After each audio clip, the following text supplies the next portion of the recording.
Assalamualaikum warahmatullahi wabarakatuh. Bismillahirrahmanirrahim. Alhamdulillahi rabbil alamin. Wa bihi nasta'in ala umuri dunya waddin. Wa nashhadu an la ilaha illallah wahdahu la syarika lah.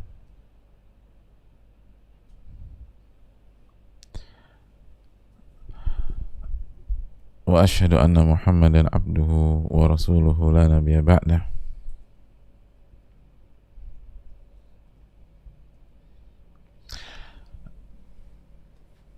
Hadirin Allah muliakan, tidak ada kata yang layak untuk kita angkat di awal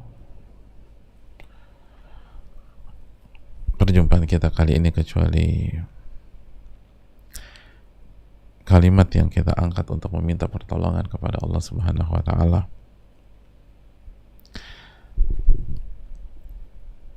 agar Allah memberikan kita pertolongan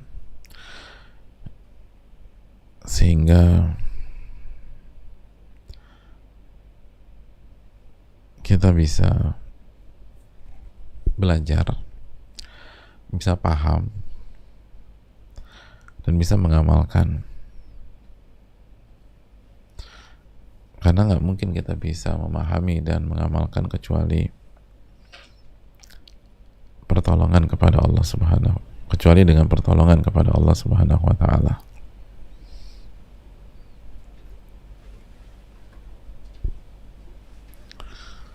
Hadirin Allah muliakan,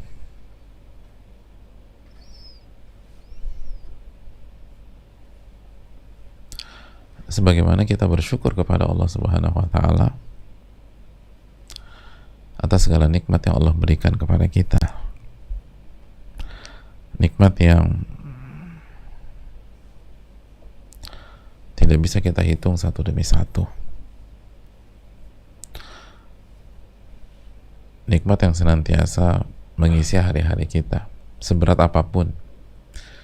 Di sana ada nikmat Allah, bukan satu, bukan dua, tapi nikmat yang Allah firmankan, wa in ta'uddu ni'matallahi la tuhsuha. Dan jika kalian ingin menghitung nikmat Allah, kalian gak akan bisa menghitung-hitungnya. Maka marilah kita bersyukur kepada Allah. Sebagaimana juga hadirin, kita memperkuat syahadatain kita bahwa tidak ada ilah yang berhak diibadahi kecuali Allah. Tugas kita di dunia adalah beribadah kepada Allah, bukan sebatas mengejar sesuatu untuk kepentingan pribadi, bukan sekedar mendapatkan sesuatu untuk ego pribadi, bukan sekedar bersenang-senang dengan nafsu pribadi. Wa ma khalaqtul jinna wal insa illa liya'budun. Tidaklah aku ciptakan jin dan manusia kecuali untuk beribadah kepada diriku. Hadirin Allah muliakan,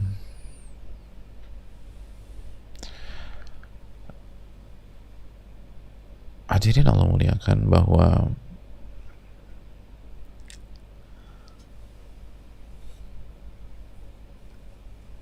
setelah kita bersyahadat bahwa tidak ada ilah yang berhak diibadahi kecuali Allah, kita pun juga harus bersaksi bahwa Nabi Muhammad SAW adalah hamba dan utusan Allah Subhanahu wa taala. Dalam beribadah kita mengikuti tuntunan dan syariatnya, dan itulah hakikat dari umat terhadap nabinya. Maka terakhir, marilah kita ucapkan salawat dan salam kepada Nabi kita, uswah hasanah kita, Sayyidina Muhammadin sallallahu alaihi wasallam. Hadirin Allah muliakan, masih bersama bab tafakkur yang dibawakan dengan indah oleh Al-Imam Yahya bin Sharaf bin Murri bin Hasan bin Husain bin Muhammad Abu Zakaria, atau yang biasa dikenal dengan nama Al-Imam An-Nawawi. berpikir dengan menggunakan hati. Ini adalah aktivitas hati dalam memahami sesuatu. Tujuannya untuk mendapatkan apa yang kita inginkan, yaitu kebahagiaan di dunia dan di akhirat. Dan setelah Allah meminta kita untuk melihat unta dalam surat Al-Ghasyiyah, Imam Nawawi rahimahullahu ta'ala membawakan ayat berikutnya. Imam Nawawi rahimahullahu ta'ala membawakan ayat berikutnya, masih dalam surat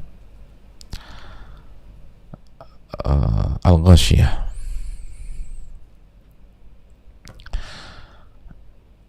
Jamaah Allah muliakan, ayat berikutnya tidak lain tidak bukan adalah tentang langit. Adalah tentang langit.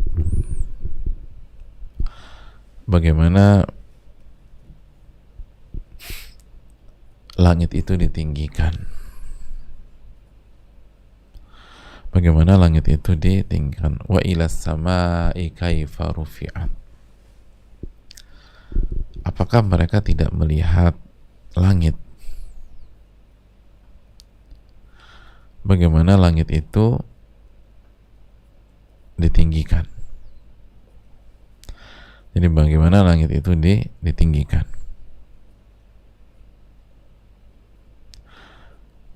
Hadirin Allah muliakan, simple, sederhana, tapi dalam.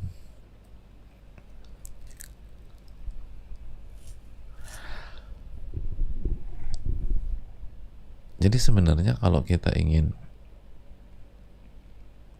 menambah iman, itu nggak usah jauh-jauh keluar negeri dengan alasan tafakur. Bukan bermaksud kita tidak mengharamkan yang halal, selama pergi itu halal nggak ada masalah sama sekali. Tapi sudahkah hal-hal di sekeliling kita ini kita amati gitu loh. Untuk melihat langit kan kita nggak perlu sampai menginjakan kaki di luar daerah atau di luar negeri misalnya. Tinggal angkat kepala kita, lalu kita bisa amalkan ayat ini. Wa ilas sama kaifa rufi'at. Dan lihatlah bagaimana langit, atau lihatlah ke langit bagaimana ia ditinggikan oleh Allah Subhanahu wa taala. Dia ditinggikan. Hadirin Allah muliakan,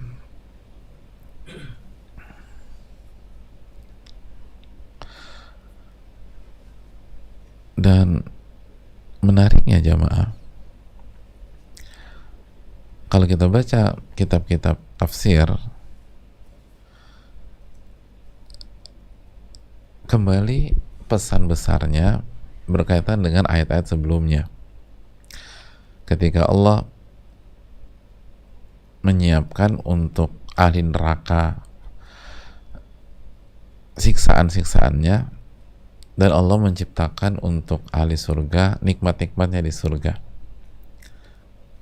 Ayat-ayat sebelumnya dalam surat Al-Ghasyiyah. Lalu direspon dengan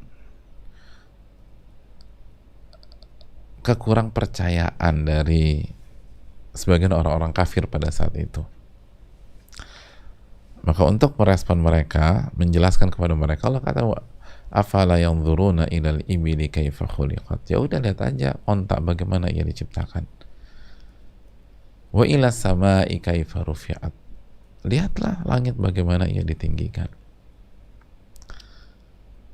Al-Imam At-Tabari menjelaskan kepada kita tentang pesan besarnya ketika Allah mampu meninggikan langit,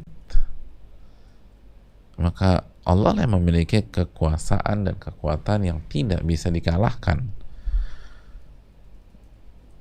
dan otomatis sangat mudah bagi Allah menyiapkan untuk hamba-hamba yang ia cintai kenikmatan di surga dan kebahagiaan hidup di dunia. Ma wasaf gitu loh. apa yang Allah sifatkan di ayat-ayat sebelumnya. Surga yang tinggi, tidak terdengar kalimat-kalimat yang tidak berguna, kata-kata yang tidak berguna, lalu tahta dan tempat tidur yang tinggikan, dan gelas-gelas yang dekat untuk diraih, dan seterusnya. Permadani, bantal. Oh, Allah bisa ciptakan langit kok. Lalu orang yang disiksa di neraka diberikan duri yang tajam.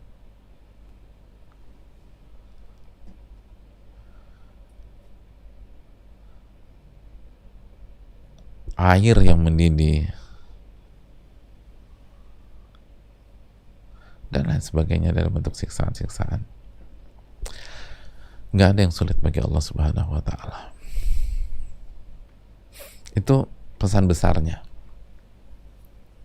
Makanya Allah suruh kita melihat langit. Dan hadirin Allah muliakan,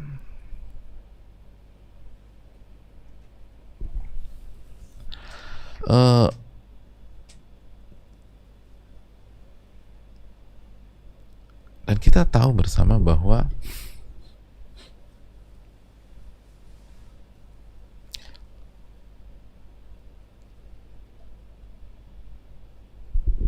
ada teori dalam sains yang menjelaskan lebih detail secara teknis bahwa proses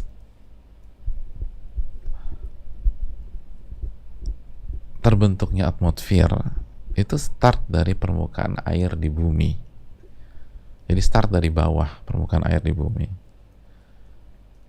dengan meningkatkan level oksigen secara bertahap, kian bertambah volumenya hingga naik, mendorong lapisan tidak beroksigen ke langit dan luar angkasa. Artinya langit itu memang ditinggikan dalam teori itu, dalam sains, karena start dari permukaan air di bumi, jadi naik gitu loh. Dan Allah berfirman, wa ila sama'i kaifa rufi'at, dan lihat bagaimana langit itu ditinggikan.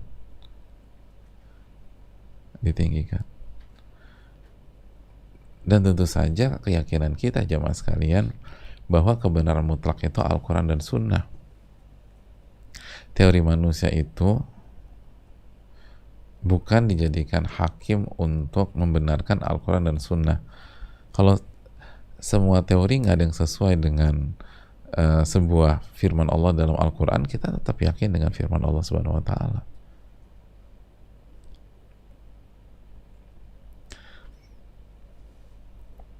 Tidak boleh ada keraguan.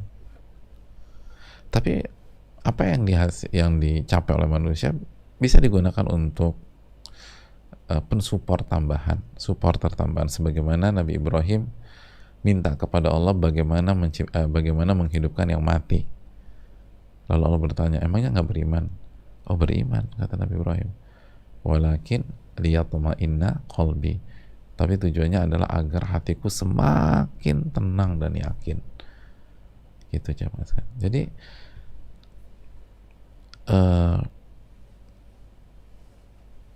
sebagian pakar menyatakan bahwa diangkat memang dari air di permukaan atau dari air di bumi. Dan awalnya bumi dan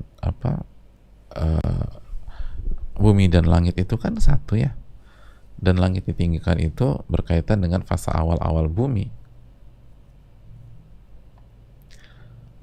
Makanya Allah berfirman dalam surat Al-Anbiya ayat 30, awalam yaral ladzina kafaru anna samawati wal arda kanata ratqan. Dan apakah orang-orang yang kafir tidak mengetahui bahwasanya langit dan bumi itu dahulunya suatu yang padu. Jadi keduanya itu suatu yang padu.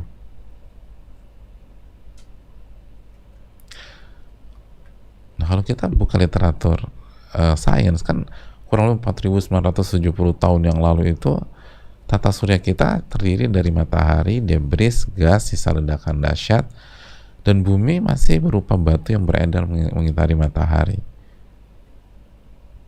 Lalu berjalannya waktu, Allah jadikan batu itu menjadi berdimensi bola sebagaimana planet-planet lainnya. Bumi belum punya atmosfer, sehingga benda-benda antariksa itu main masuk aja gitu loh, dan menghujani bumi bertubi-tubi. Jadi dulunya satu. Lalu apa yang terjadi? Kita kembali ke surat Al-Anbiya 30.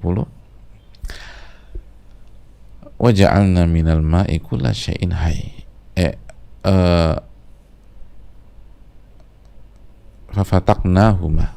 Lalu kami pisahkan di antara keduanya. Lalu kami pisahkan. Yang awalnya satu jadi terpisah. Yang awalnya satu jadi terpisah. Waja'alna minal ma'i kulla syai'in hayy. Dan kami jadikan atau kami dan dari air kami jadikan segala sesuatu yang hidup. Jadi dari air kami jadikan sesuatu atau segala sesuatu yang hidup.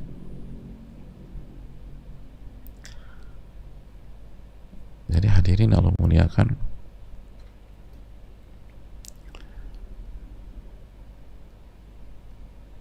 dan air menyimpan oksigen kan, dan itu benar semua. Maka Allah tutup afala yu'minuna al-anbiya. Kalau begitu afala yu'minun, kalau begitu maka mengapa mereka tidak beriman? Surat Al-Anbiya ayat 30. Mengapa mereka tidak beriman? Jadi semuanya awalnya satu, lalu pisahkan. Waja'alna minal ma'i kulla syai'in hayy. Dan kami ciptakan dari air, kami jadikan dari air semua yang hidup. Dan terbentuknya ini nggak bisa dipisahkan dengan air, dan terbukti secara sains pun demikian. Itu kenapa kita nggak bisa ambil ibrah untuk semakin beriman kepada Allah. Afala yu'minun. Terus juga tanpa ada tiang, jamaah, sebagaimana Allah firmankan dalam surat Luqman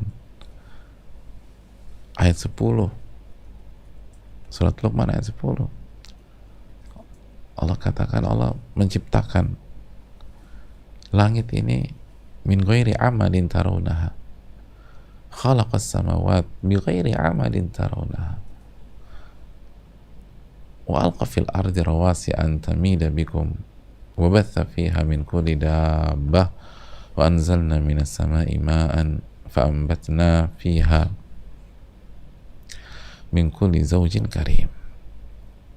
Kami ciptakan langit-langit itu tanpa ada tiang yang bisa kamu lihat, nggak ada tiang.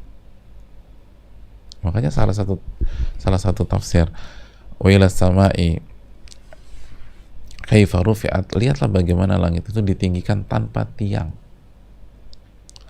Tanpa tiang, nggak ada tiangnya sama sekali.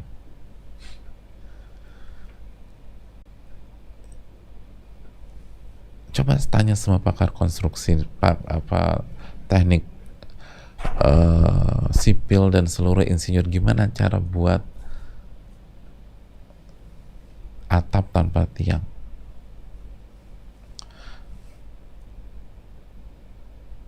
Bagaimana buat hanggar tanpa tiang. Bagaimana buat dom tanpa tiang.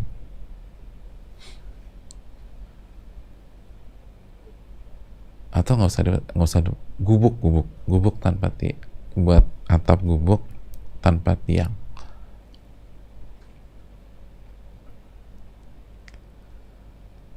Dan Allah buat langit tanpa tiang. Kadang-kadang itu tadi lucunya kita ya. Kita harus cari cari kebenaran ke sana kemari. Anda tinggal lihat ke atas aja. Terus Anda amati. Maka clear betapa kerdilnya kita. Betapa rendahnya kita. Dan betapa berkuasanya Allah Subhanahu wa taala. Tinggal lihat ke atas. Itu gimana langit Allah ciptakan tanpa tiang. Lalu Allah tinggikan. Dan itu tadi, dari batu bisa itu, dan semuanya dari air yang ada di permukaan bumi. Ditinggikan. Allah katakan ditinggikan.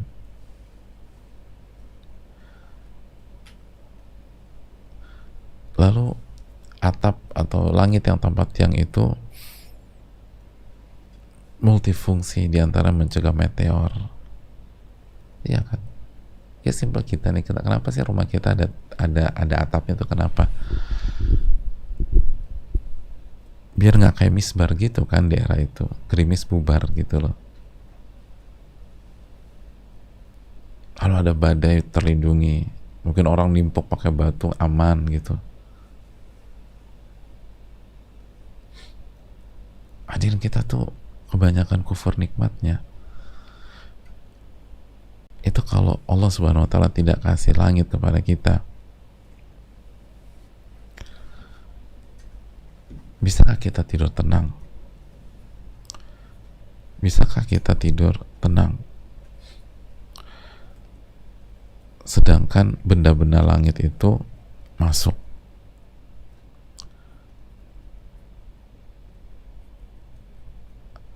dan menghujani kita, asteroid, meteorit. Jadi kan kita tuh bisa tidur nyaman karena quote and quote rumah kita yang namanya bumi itu ada atapnya.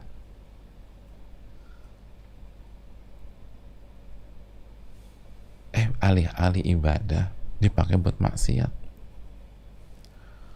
Padahal kalau meteor itu masuk, udah pucat kita jamaah. Nangis kita. Tapi Allah jaga.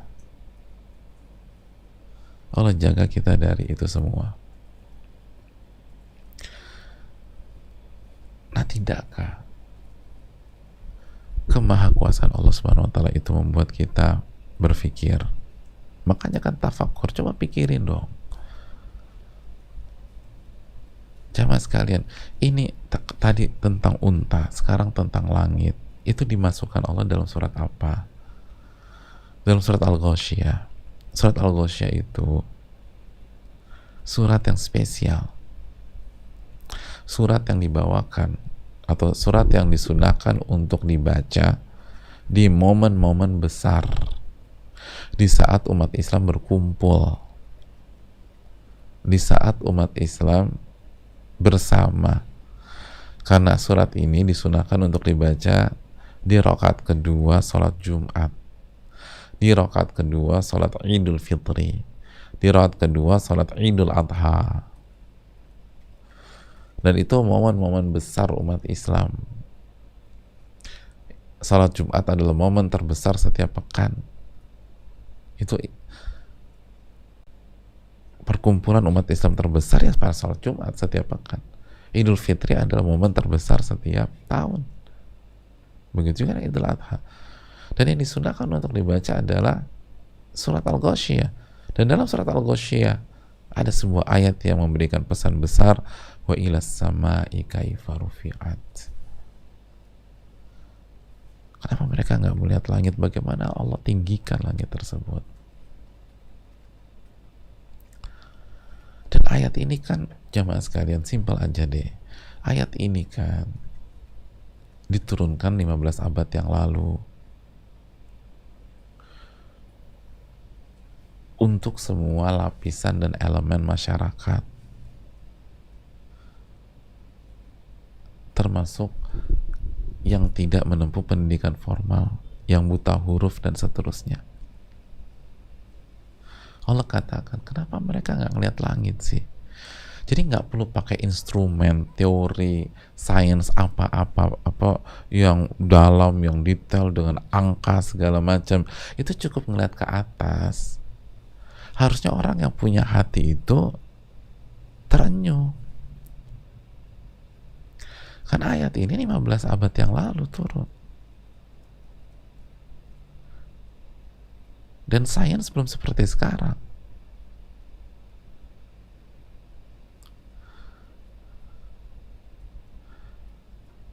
Sains belum seperti sekarang.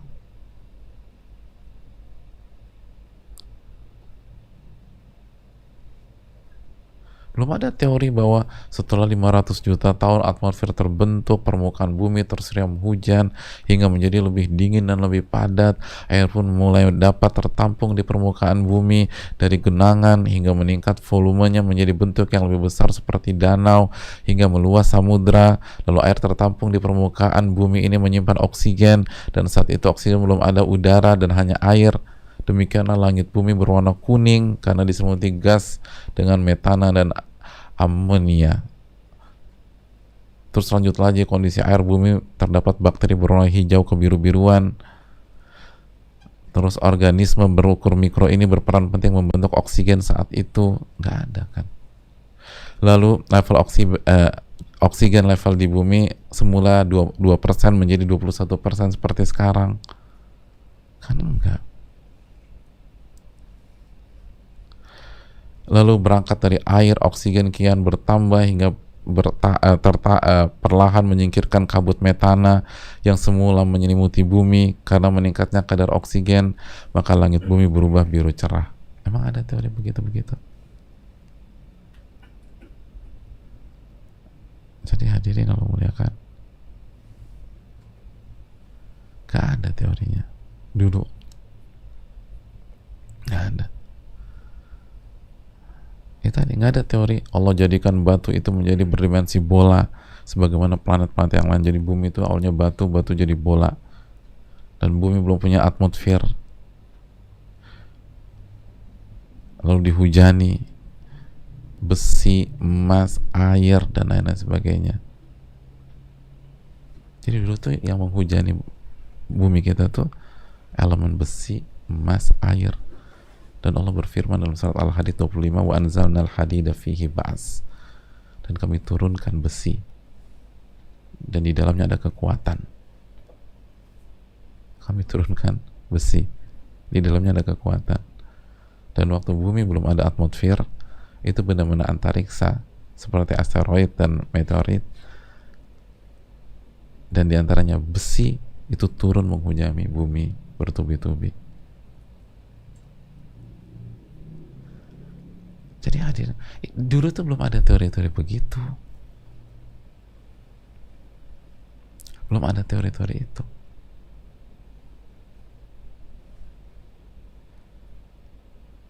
Tapi orang dulu bisa beriman begitu luar biasa. Bilal itu disiksa nggak pernah mau berubah. Beliau hanya mengatakan ahadul ahad. Sumayyah lebih memilih mati dibanding kufur.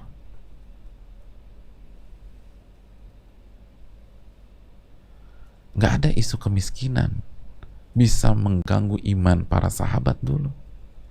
Bahkan mereka memilih hidup miskin, sebagaimana sebagian sahabat memilih kekayaan untuk digunakan di jalan Allah. Dan kedua belah pihak tidak terfitnah dengan dunia. Abu Hurairah lebih memilih hadis Nabi SAW daripada memperkaya diri. Abu Bakar As-Siddiq, Utsman bin Affan memilih jalur kekayaan, tapi bukan untuk dirinya sendiri, dibagi-bagikan. Padahal teorinya kan cuma simpel aja, lihat ke atas terus mikir deh. Wa ilas sama'i kaifa rufi'at. Kita hari ini googling tentang penciptaan langit, kita dapat pening kita jamaah. Emang semua yang tadi saya bacakan, emang semuanya ngerti 100% apa yang saya bacakan? Enggak juga kan? Tadi ngomong apa sih Pak Ustadz tuh? Udah teorinya detail banget, terus ada khilaf juga dan seterusnya. Tapi pertanyaannya, apakah itu melahirkan iman? Apakah itu melahirkan kekayaan, melahirkan keyakinan? Apakah itu melahirkan ketawakalan kepada Allah?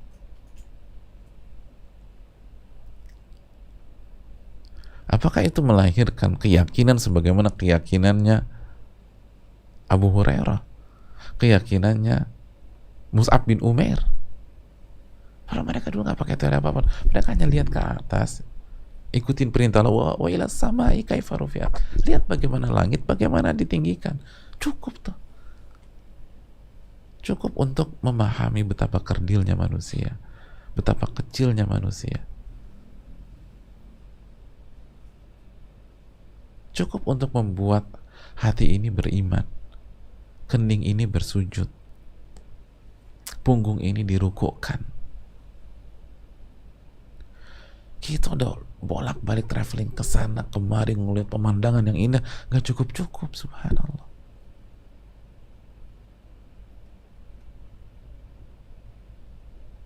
Kita baca teori A, teori B, teori C, teori D.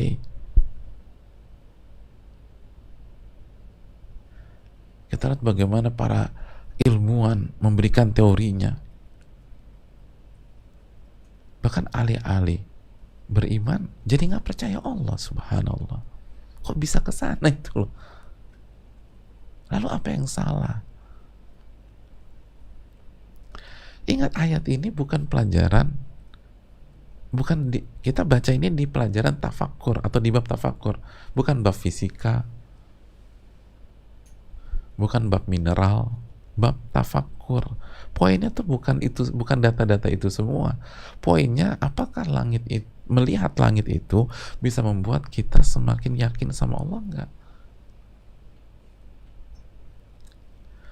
Makanya jamaah sekalian, data itu penting. Tapi pertanyaan berikutnya, bagaimana Anda membaca data? Membaca data itu sangat penting. Objek itu penting, tapi yang lebih penting adalah bagaimana melihat objek tersebut. Bagaimana cara melihat? Makanya itu yang dikatakan Imam Syafi'i rahimahullah, dia qatun nazar. Tepatnya cara melihat seseorang itu yang menyelamatkan dia dari kesesatan dan fitnah. Mau objek di depan kita komplit lengkap dengan semua data, kalau kita nggak melihat dengan hati nurani, tetap aja nggak beriman.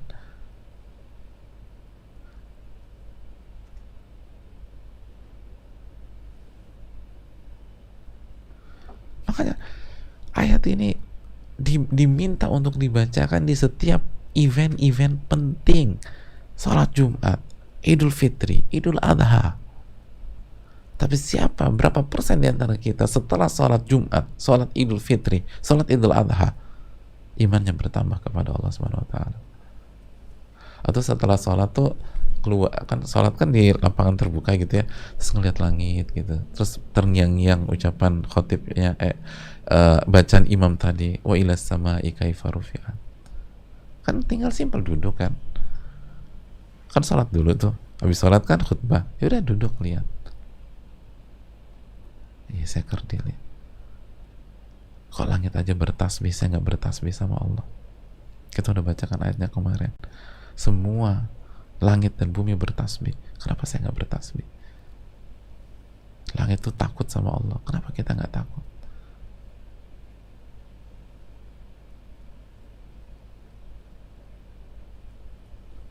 Apakah hati kita sekeras itu?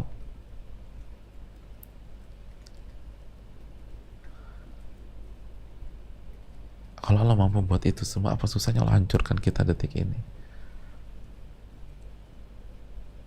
Allah hempaskan kita, Allah cabut kebahagiaan dalam hati kita. Apa sulitnya bagi Allah? Apa sulitnya bagi Allah menghadirkan quote-unquote neraka dunia sebelum neraka akhirat? Kegelisahan, kegalauan, dan seterusnya. Kalau Allah mampu menciptakan, ini kan zaman sekarang, Kata Imam Tabari tadi, tujuan Allah suruh ini kan agar kita ngerti, agar kita merenungkan bahwa Allah mampu menciptakan surga dan neraka. Nah, kalau Allah mampu menciptakan surga dan neraka di dunia, di akhirat, apa susahnya Allah membuat surga dan neraka dunia? Sebagaimana kata para ulama, surga dunia adalah ketenangan hati, kebahagiaan hati. Kata para ulama, ana jannati wa bustani fi sadri, surgaku dan taman kehidupanku ada dalam dadaku. Apa susahnya Allah buat gitu? Sebagaimana apa susahnya Allah buat kita sengsara di dunia akhirat di hadapan fasilitas, di tengah-tengah gemerlapnya dunia, Allah buat kita kayak terbakar. Apa susahnya bagi Allah? Allah yang ciptakan ini langit semuanya. Bukankah itu membuat kita harus kembali kepada Allah? Fafirru ilallah, kembalilah kepada Allah. Bukan kembali ke ego, kembali ke logika, kembali ke logika kita nggak bisa pecahkan gimana langit. Ilmuwan masih khilaf dalam masalah ini.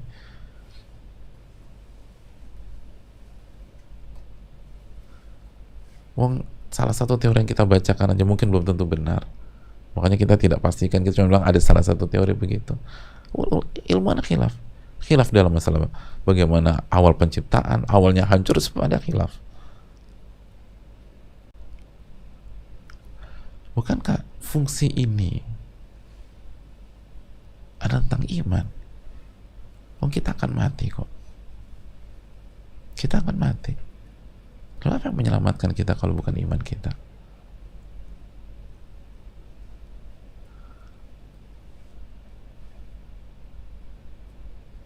Kita menghadapi virus yang namanya COVID-19 saja sudah kelimpungan semua.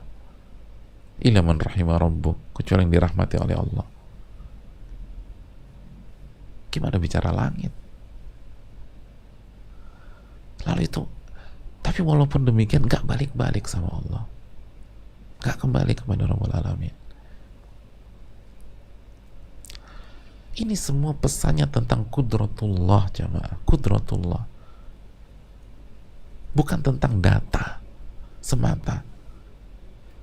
Makanya walaupun datanya Nabi SAW, datanya para sahabat tentang alam semesta, tentang langit dan penciptaan, tentang meteor, tentang oksigen dari 2% ke 20, 21 misalnya, atau segala macam, itu nggak ada. Tapi mereka tidak kehilangan momentum.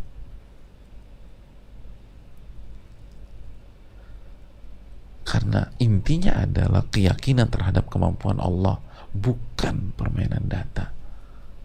Data itu hanya sarana. Tapi hari ini dijadikan tujuan oleh sebagian, mungkin nggak semua.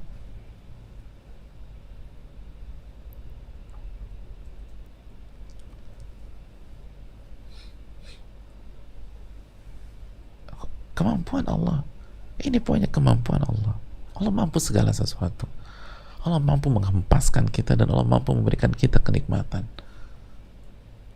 Allah mampu kasih surga kepada kita dan Allah mampu kasih neraka kepada kita. Baik di dunia maupun di akhirat.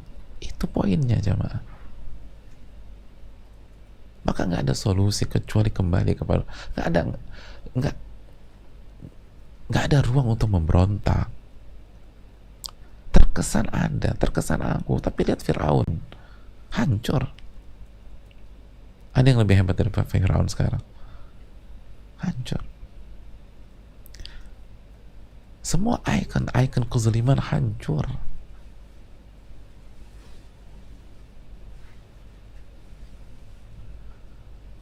Kan harusnya itu jadi ibrah bagi kita ya. Semua hancur. Ikon kekayaan hancur, Qarun hancur, Abu Lahab hancur. Pasukan yang dulu bisa menguasai 2/3 dunia hancur sekarang.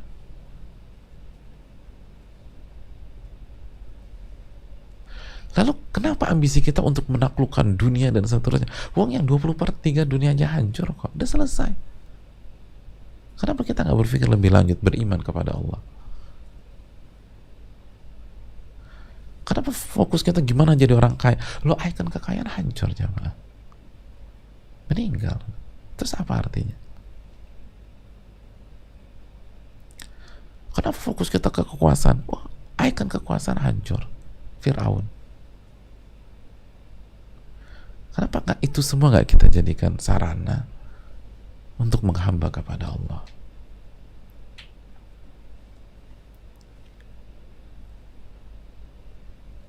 Untuk menghamba kepada Allah. Dan kalau iman kita turun, gak usah jauh-jauh lah. Apalagi masuk ke kehidupan malam. Itu Anda lihat, Anda keluar rumah, Anda lihat ke atas. Itu kalau rumah Anda nggak ada atap. Kalau ada nggak ada itu kalau ada atap. Kalau nggak ada atap, udah tinggal nengok aja dari tempat tidur, udah lihat semuanya ada. Wa ilas sama'i kaifa rufi'at. Apa susahnya yang menciptakan langit sebelum memberikan kebahagiaan buat kita, memberikan ketenangan untuk kita, memberikan dunia dan akhirat buat kita? Oh, gampang banget. Itu langit yang Allah bisa ciptakan.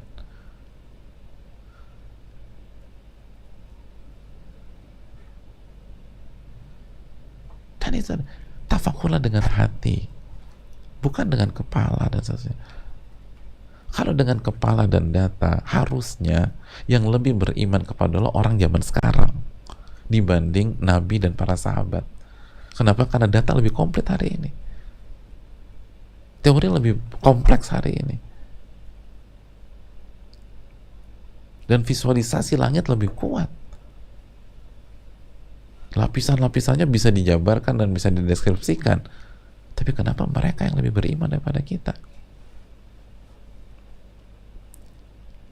Dan sebagian mereka ummi. Kata Nabi SAW, nahnu ummatun ummiyah. Kita ini umat yang ummi.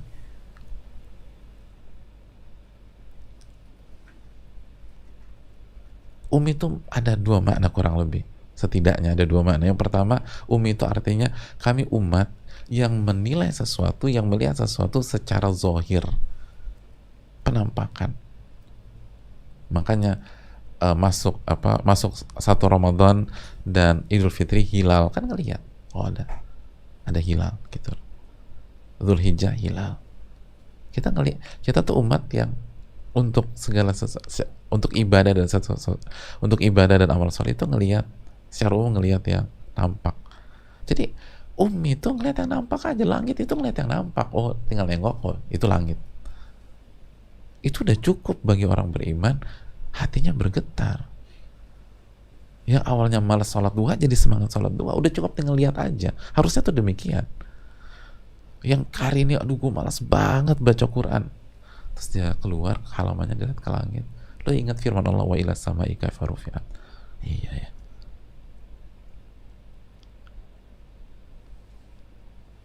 gue harus baca Quran gitu harusnya.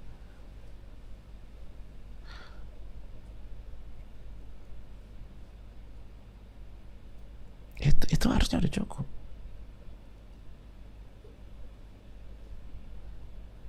Kita lagi duduk manis nih, lagi ngumpul, tiba-tiba teman kita datang di sebuah, misalnya di restoran, tiba-tiba teman kita datang bawa satu botol minuman keras,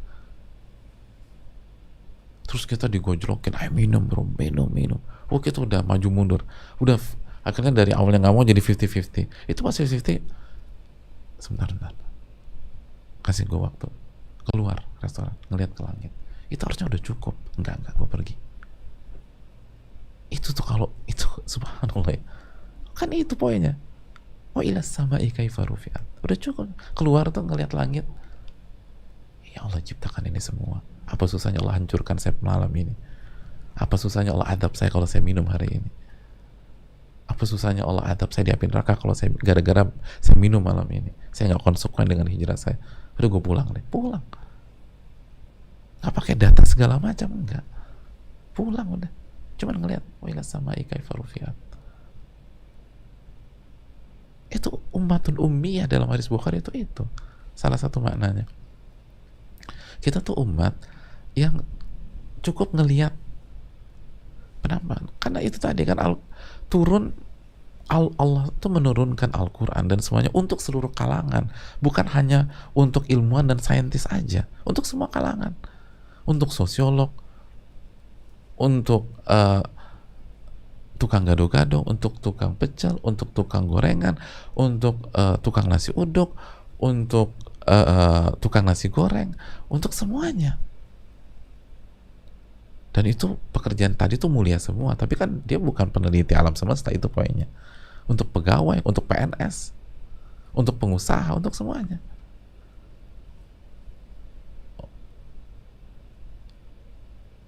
Untuk jual warung Padang, itu semua tuh bisa. Wa ila samai kaifa rufi'at. Lihat langit gimana Allah tinggikan. Semua bisa udah. Dan itu yang terjadi di zaman Nabi dan para sahabat. Hanya ngelihat gitu orang tambah iman, nggak mau maksiat. Hari ini data di depan mata kita, saking serunya baca data, gak sholat maghrib. Subhanallah, gak sholat maghrib. Nanti isya gak sholat. Kenapa?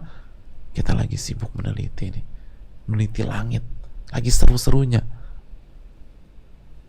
Berarti Anda gagal paham terhadap pesan besarnya. Kita gagal paham tentang the biggest picture-nya. The biggest picture bukan itu, kudratullah, kekuasaan Allah Subhanahu wa taala, itu yang paling penting.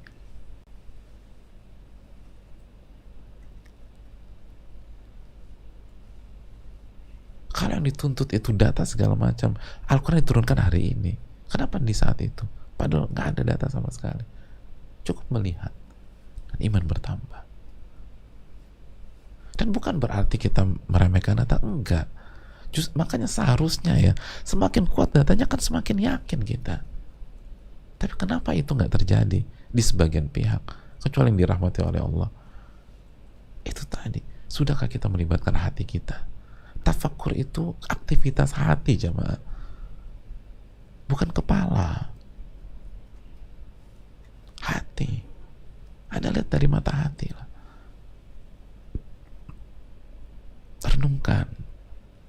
Renungkan apa maknanya, baru kita bisa mendapatkan hakikat tersebut. Kalau Allah bisa ciptakan langit seperti itu, apa susahnya Allah menghancurkan kita, menghempaskan kita? Dan apa susahnya Allah menghilangkan segala kesulitan hidup kita? Ini kan tentang kudratullah, kemampuan Allah. Kita yang lagi susah sekarang, apa susahnya Allah angkat semua? Oh, Allah bisa angkat langit kok. Langit tuh bisa diangkat, ditinggikan, diangkat kan. Apa susahnya ngangkat beban hidup kita? Nggak ada susahnya sama sekali. Allah bisa kasih surga sama neraka buat kita. Tapi kita nggak beriman, kita nggak all out. Sudahkah kita mengamalkan wasta'inu bis-sabri was-shalah? Mintalah pertolongan dengan sabar dan sholat. Sekuat apa sholat kita ketika ada masalah? Dan sesabar apa kita nahan lisan, jempol, lalu semua pemikiran kita ketika ada masalah? Itu kan bukan Allah nggak mampu, kita tidak menjalankan kriteria untuk ditolong oleh Allah. Kita nggak memenuhi syarat-syaratnya. Kita lamar ke universitas apapun, kalau syaratnya nggak komplit nggak diterima. Kita ngelamar kerjaan di perusahaan apalagi perusahaan bonafit tuh, syaratnya nggak komplit nggak diterima. Kita ingin pertolongan Allah, tapi syaratnya nggak dipenuhi, ya di reject, jamaah. Tapi Allah Ghafurur Rahim, Allah kasih kesempatan lagi.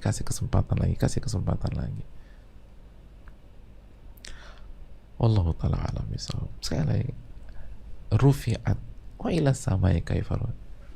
Lihatlah langit bagaimana Allah tinggikan, Allah angkat. Rufi'at.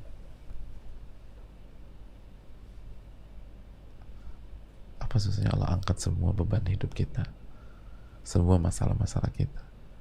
Apa susahnya Allah mengangkat kesedihan kita, kepedihan kita, kegalauan kita, kalau kita beriman kepadanya, kalau kita yakin dan beribadah kepada Allah Subhanahu wa taala. Ingat jamaah sekalian, inti dari ini kan tentang rububiyah Allah, tentang kemahakuasaan Allah. Dan kemahakuasaan atau rububiyah Allah itu kan harus melahirkan uluhiyah, penghambaan kepada Allah Subhanahu wa taala dan peribadatan kepada Allah Subhanahu wa taala. Artinya ketika kita yakin Allah Maha Kuasa, maka konsekuensinya kita beribadah kepada yang Maha Kuasa tersebut. Ini yang bisa disampaikan, semoga bermanfaat. Kita buka 1-2 pertanyaan. Wassalamualaikum warahmatullahi wabarakatuh wa ala alihi wa sahbihi ajma'in.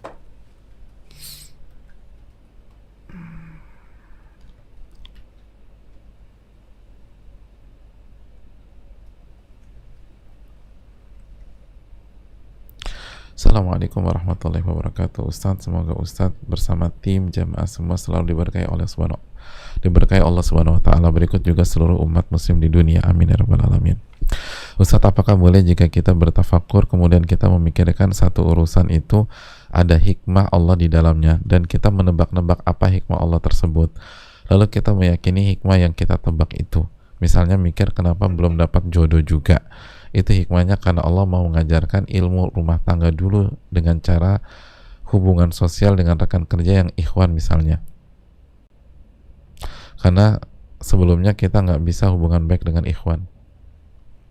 Mohon penjelasannya, terima kasih banyak Ustadz, semoga kita semua selalu diberi kesehatan dan keselamatan oleh Allah. Terima kasih, jazakallahu khairan. Kepada yang bertanya, jemaah sekalian, jawabannya secara umum iya, artinya ketika kita belum dapat jodoh, salah satu hikmahnya Allah kasih waktu kita untuk belajar, itu jelas clear, itu nggak nebak-nebak, itu kenyataan. Tinggal kita bisa manfaatkan apa enggak waktu itu untuk belajar. Tapi yang mungkin yang perlu direnungkan kembali, Allah ingin mengajarkan ilmu rumah tangga dulu dengan cara hubungan sosial dengan rekan kerja yang ikhwan. Jadi kelihatannya perempuan ya. Jadi Allah ingin mengajarkan kita, kenapa sih kita sebagai wanita belum dapat jodoh? Ini kita deskripsikan pertanyaan ini ya. Jadi penanya bertanya, kenapa salah satu hikmah kita sebagai wanita belum dapat jodoh agar Allah mengajarkan ilmu berumah tangga. Caranya gimana? Dengan menjalin hubungan sosial dengan rekan kerja yang pria. Karena sebelumnya kita nggak bisa hubungan baik dengan laki-laki. Emangnya ke arah sana aja mah? Nggak bisa dengan cara begitu. Jangankan hubungan rekan kerja, yang pacaran bertahun-tahun tuh masuk rumah tangga banyak yang gagal. Apalagi cuma hubungan kerja doang, bukan ke sana arahnya. Kalau ingin belajar rumah tangga, harus belajar kembali ke Al-Quran dan Sunnah Nabi SAW. Lalu kalau ingin teori, praktek dan tekniknya, dekati dengan, kalau ini kita wanita, dekatilah senior kita, wanita-wanita yang lebih senior dari segi iman, ilmu, pengalaman hidup, dan mereka sudah berumah tangga. Lalu minta nasihat, masukan, gimana sih jadi istri gitu loh. Di samping kita ikut kajian jadi istri yang soleh itu gimana cara nyikapin laki-laki dan seterusnya. Adapun prakteknya berhubungan dengan rekan kerja yang laki-laki, ya kenyataannya mah arahnya zina nanti jamaah sekalian. Dan itu yang terjadi di mana-mana, kecuali yang dirahmati oleh Allah Subhanahu wa taala. Yang ada akhirnya nanti terfitnah. Bukan ke sana poinnya. Kalau pengen belajar ilmu rumah tangga, ke para senior kita yang lebih matang, lebih tua dalam arti positif ya, artinya sudah lebih tua dari kita sehingga punya pengalaman rumah tangga yang baik untuk kita teladani, mungkin itu. Dan banyak doa sama Allah Subhanahu wa taala.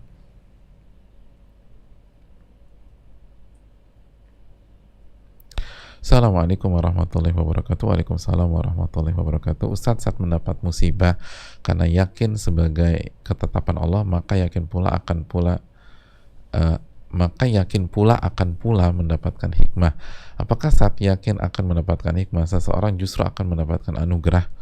Jazakallahu khair Ustadz. Wassalamualaikum warahmatullahi wabarakatuh dari Teguh Basuki, Sleman, Jogja. Ahlan wa sahlan Mas Teguh atau Pak Teguh dari Jogja. Jamaah sekalian yang Allah muliakan, kalau kita yakin mendapatkan hikmah, pasti kita akan mendapatkan hikmah. Karena Allah berfirman, ana inna dhanni abdi bi, aku ini tergantung prasangka hambaku terhadap diriku. Jadi kalau kita yakin, insya Allah kita dapat. Asal ikhtiar juga dan beribadah juga, mungkin itu ya. Jadi, dan pasti kita dapat anugerah, pasti dapat anugerah. Lihat bagaimana Hajar ketika yakin Allah tidak akan sia-siakan beliau, maka beliau mendapatkan anugerah di tempat yang paling kecil presentasinya untuk mendapatkan anugerah itu. Beliau dapat apa? Beliau dapat air zam-zam di lembah tandus yang namanya Mekah atau Bakkah. Itu kayak apa ya? Kayak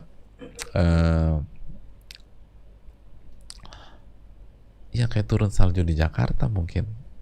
Ya nggak seperti itu. Artinya nggak,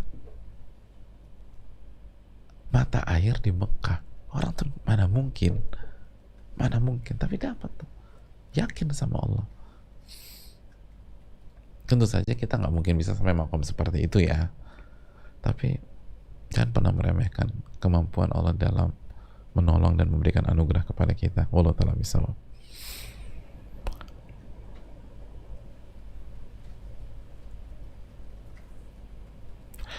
Assalamualaikum. Waalaikumsalam. Semoga Allah lindungi Pak Ustadz, tim dan keluarga dan seluruh kaum muslimin, amin ya rabbal alamin.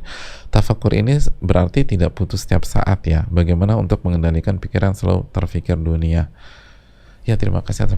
Idealnya demikian. Makanya kan kita udah belajar surat Al-Imran ayat 191, alladzina yadhkuruna Allaha qiyaman wa qu'udan wa 'ala junubihim wa yatafakkaruna fi khalqis samawati wal ard. Ya Allah, dan orang-orang yang mengingat Allah di saat berdiri, duduk, dan tidur, dan mereka bertafakur terhadap penciptaan langit dan bumi. Jadi ini menunjukkan bahwa tafakur idealnya setiap saat. Tapi siapa di antara kita yang bisa langsung sampai level itu? Maka butuh proses, dan hargai proses. Kalau khilaf miss, bangkit lagi. Lalu bagaimana mengendalikan pikiran yang selalu terfikir dunia? Hadirin Allah muliakan, pikiran itu kan tergantung, sangat dipengaruhi oleh data yang masuk. Kenapa kita kepikiran dunia? Karena data yang masuk ke dalam hati kita itu didominasi oleh dunia. Akhirnya dunia terus yang kita pikirkan. Makanya pentingnya belajar agama, pentingnya belajar Al-Quranul Karim dan hadis Nabi SAW, sehingga data yang masuk ke hati kita adalah firman-firman Allah dan hadis-hadis Nabi SAW. Maka itu akan merubah peta dan merubah kondisi hati untuk bisa melihat ke akhirat. Wallahu ta'ala bishawab.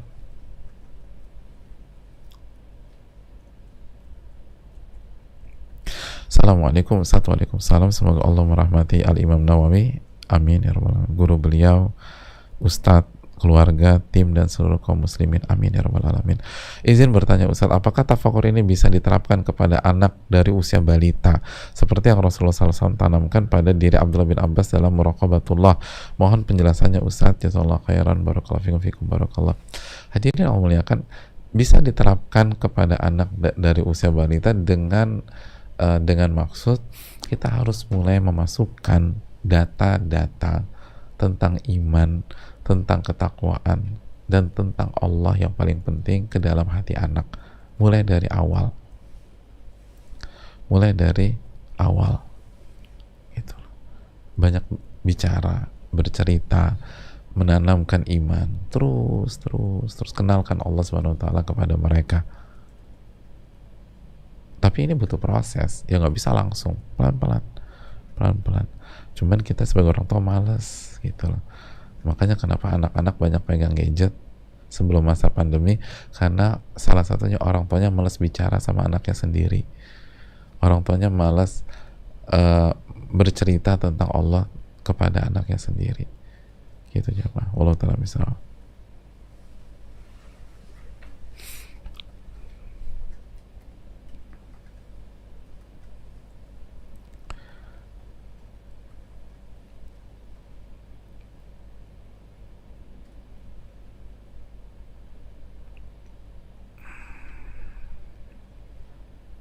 Saya rasa cukup sampai di sini. Jazakallahu khairan. Semoga bermanfaat, dan semoga seluruh yang bertanya diberikan pahala oleh Allah, baik yang dijawab atau yang tidak terjawab, dan semoga seluruh jamaah mendapatkan ilmu yang bermanfaat dan diterima amal ibadahnya. Allahumma inna nas'aluka ilman nafi'an wa na'udzubika min ilmin la yanfa'. Rabbana taqabbal minna subhanakallahumma bihamdika asyhadu an la ilaha illa anta astaghfiruka wa atubu ilaik. Assalamualaikum warahmatullahi wabarakatuh.